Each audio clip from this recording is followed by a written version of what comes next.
Sebelum membahas materi lebih lanjut, perlu diketahui bahwa pengertian dari reformasi adalah perubahan secara drastis untuk perbaikan bidang sosial, politik, atau agama dalam suatu masyarakat atau negara. Pengertian reformasi juga menjadi awal perubahan sistem, yakni sistem atau tata kelola kehidupan dalam suatu kelompok masyarakat. Latar belakang masa reformasi di Indonesia.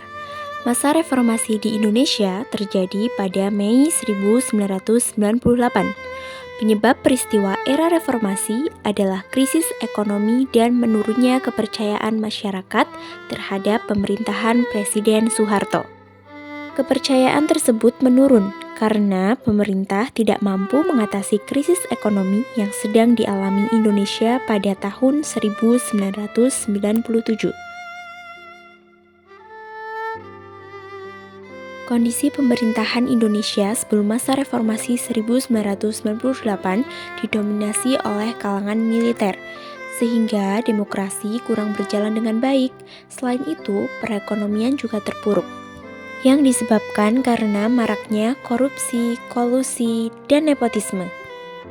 Karena serangkaian kondisi tersebut dan banyaknya kerugian lain yang dialami masyarakat, maka terjadilah gerakan era reformasi pada tahun 1998 yang dipelopori oleh kalangan mahasiswa dan intelektual. Berikut adalah 6 tuntutan gerakan reformasi.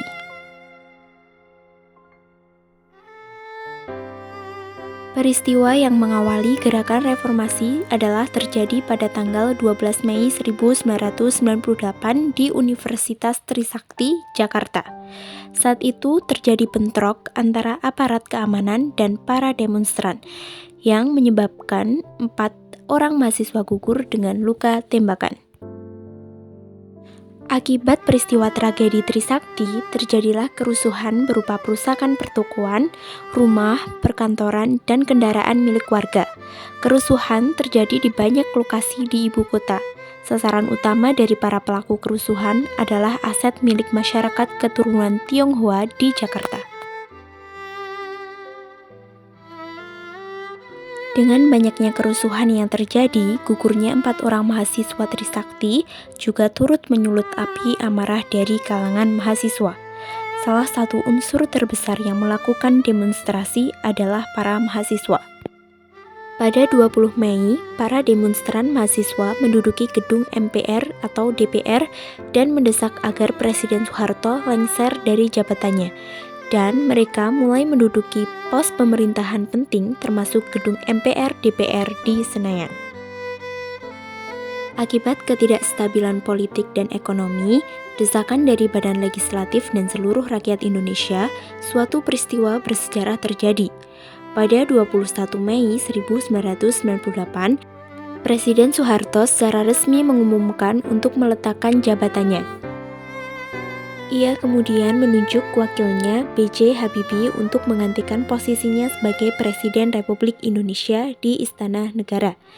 Dengan lengsernya Soeharto dan majunya B.J. Habibie sebagai Presiden, maka menandai dimulainya masa reformasi di Republik Indonesia.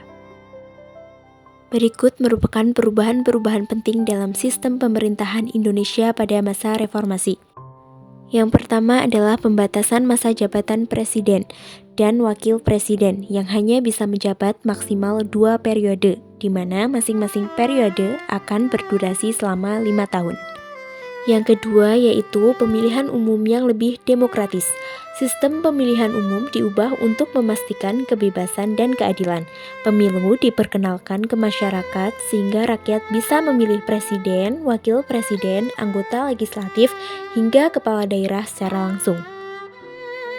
Yang ketiga, kebebasan pers dan hak asasi manusia. Masa reformasi ditandai dengan peningkatan kebebasan. Media menjadi lebih bebas untuk menyuarakan pendapat dan mengkritik pemerintah. Yang keempat yaitu partisipasi publik dalam masyarakat sipil. Partisipasi publik dalam proses politik meningkat dengan peran aktif organisasi masyarakat sipil, lembaga swadaya masyarakat atau LSM, dan kelompok-kelompok advokasi dalam mengawasi dan mempengaruhi kebijakan publik. Secara keseluruhan, ciri utama sistem pemerintahan Indonesia pada masa reformasi adalah perubahan fundamental yang mengarah pada pemerintahan yang lebih demokratis, transparan, dan bertanggung jawab. Nah, itu tadi materi yang dapat saya sampaikan. Terima kasih sudah menonton. Semoga bermanfaat.